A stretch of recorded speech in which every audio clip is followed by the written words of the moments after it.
So I was thinking today about perhaps some seemingly unrelated aspects.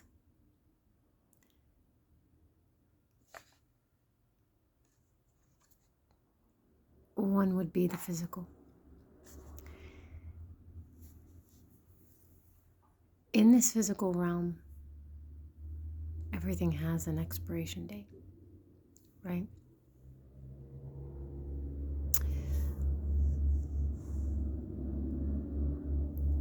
Another way to say this is that change is a constant.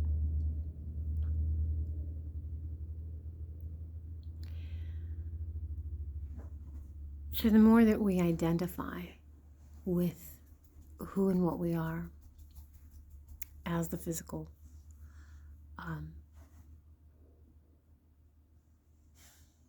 especially taking on life the way we have set it up for the past few hundred years.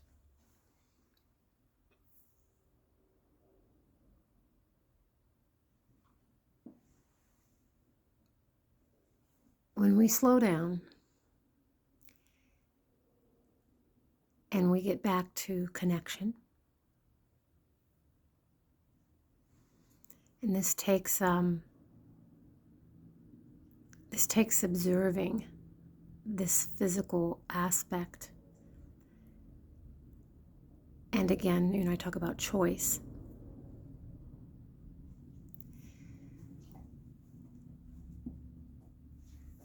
And empowering ourselves so that we can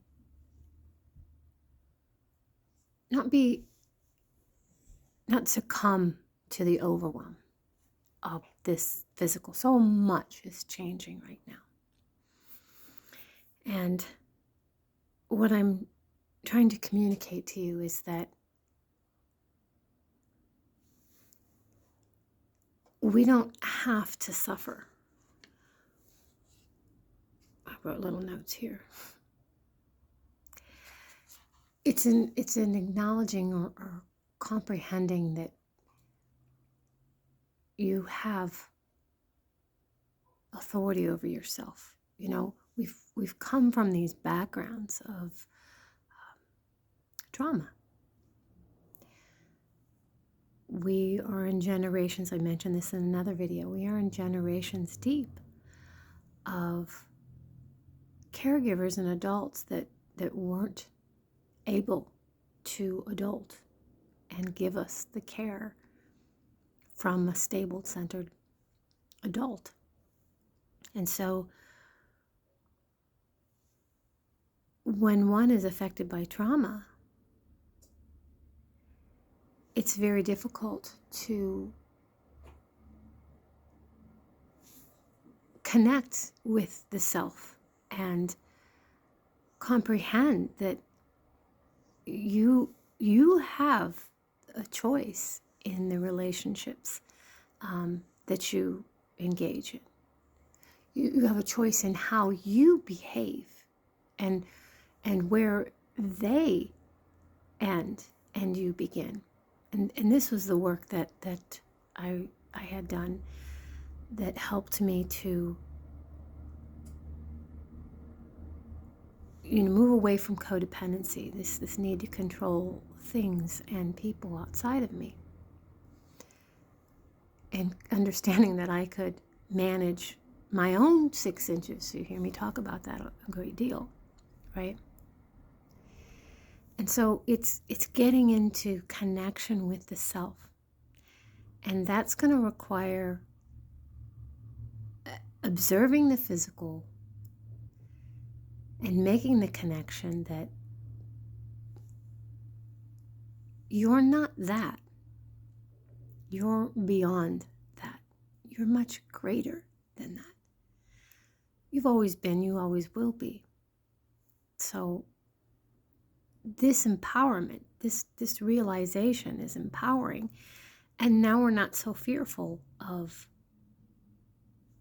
the reality that we see before us, because that's it. It's a manifestation of the fears.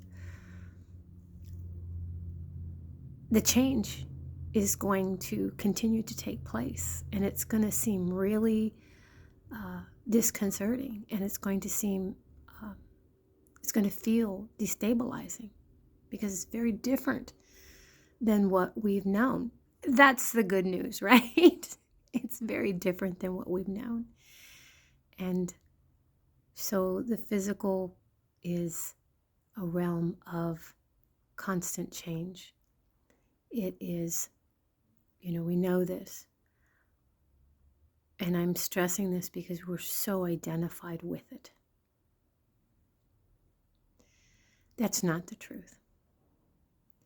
We actually have far more that we're in control of in order to shift the physical into an experience that is one of connection that we want.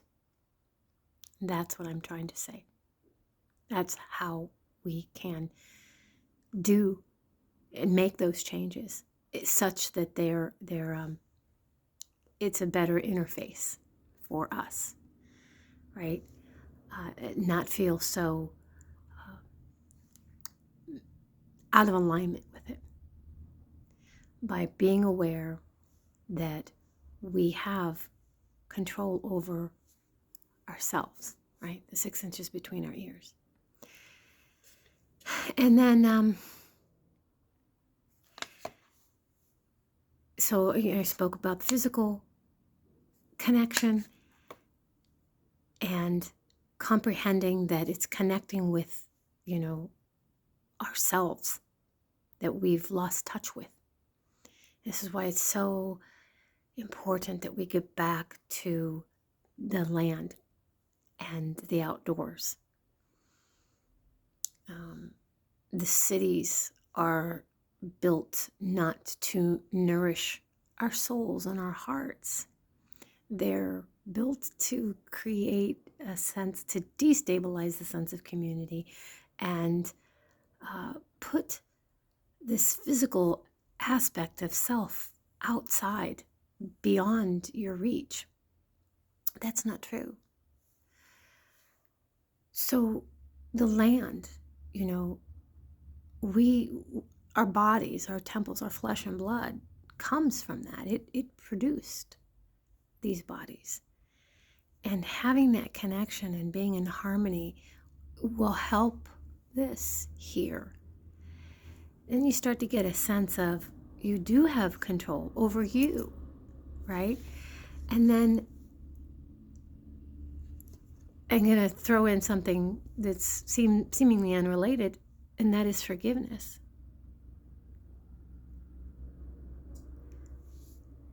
Without having a sense of connection to yourself, forgiveness is an understanding.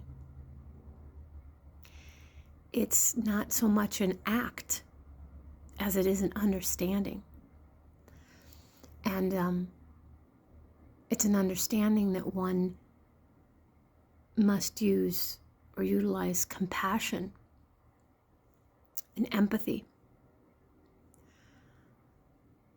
to get to. I would say, I don't know that you can really get to the understanding of forgiveness without having aspects of compassion and empathy. So the reason why I bring that up is because we've been creating out of error thinking for a long time. So if we can't get to this concept of understanding that and understanding the need for forgiveness, compassion and empathy for ourselves, right? There's the healing. If you want to get to embracing yourself and your true wholeness that you are, then there's got to be that forgiveness, that understanding. And, there's a lot philosophically that we could add to that, which is observing. The way you get to forgiveness is by observing, right? It's not like it's something in here. It's not mental. It's just observing and accepting, the imperfection, the shadow work. It's the duality aspect of our human behaviors. So, in discussing the physical and discussing connection and discussing forgiveness, what I'm saying is you have authority over yourself. And we don't have to have this suffering. So bring it back in. We're drawn out to this physical and this identification of this physical. Bring it back in. Does that make sense? I'd love to start a dialogue down below. If anybody has any comments or anything to contribute or to add, the whole point of this video and this communication is so that we can return to the peace that we once enjoyed, right? Wherever that point was, we can return to that. We have authority over ourselves. So it's a choice. And it's a choice that involves personal responsibility. So thank you for listening. If you enjoyed the content, like, share, subscribe. And let's get a community going where we can awaken, grow, make choices consciously, and create that new earth. Build that new earth. Welcome it in. Thank you. Santo Lapache.